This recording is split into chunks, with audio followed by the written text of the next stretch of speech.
Because of my allergies, gluten has always been off the table, but store-bought gluten-free bread is dry, crumbly, and tastes bad. So instead of settling, I wanted to understand what makes real bread work, and then try to rebuild it myself using food chemistry. So in traditional bread, structure comes from gluten, and as we learned in class, when water is added to wheat flour and we knead it, gluten and gliadin form this elastic network, which is made possible from hydrogen bonding and disulfide links. It's this network that will stretch and trap the CO2 from the yeast when it will rise. But in gluten-free bread, the entire protein network is missing.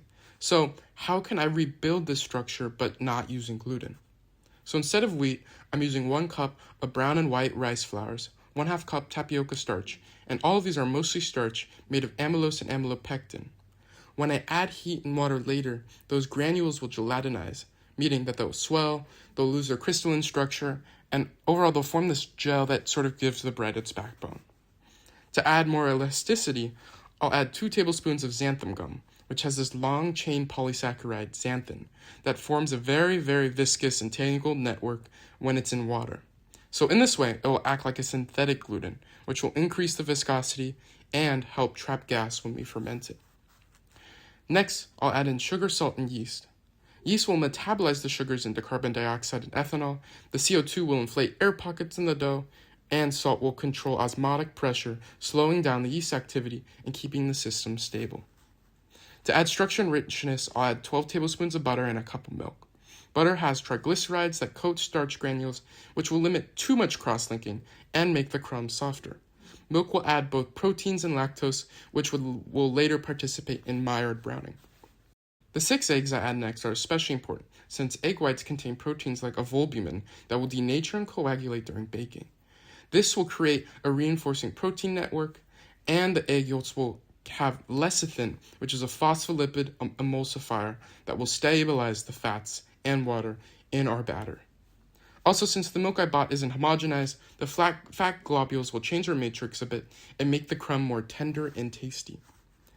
When I mix until combined, the mechanical energy I add will incorporate air, it will align some of our polymers, and the initial gas that's added to the batter will later expand from the heat. Next comes fermentation for 2 hours, where the yeast will produce carbon dioxide, and as we said earlier, for normal bread, gluten would trap this gas, but here it's held together by that previously mentioned xanthan gum and the starches. I'll keep it at 90 degrees Fahrenheit for optimal enzyme activity in the yeast. Finally, we're on to baking at 375 degrees Fahrenheit. As the temp rises, gelatinization in the starch increases, and the egg proteins will denature and set, and the water in all of our products will start to evaporate. So all of these, which will fix the bread structure in place. At the surface, the sugars and amino acids will react in the Maillard reaction, producing the brown crust and complex flavors we all like on bread crust, or at least some of us like on bread crust. So what I've done is rebuild bread step by step, replacing the gluten protein networks with this hybrid one made of gels of starch, emulsified fats, and coagulated proteins. Now, time to taste.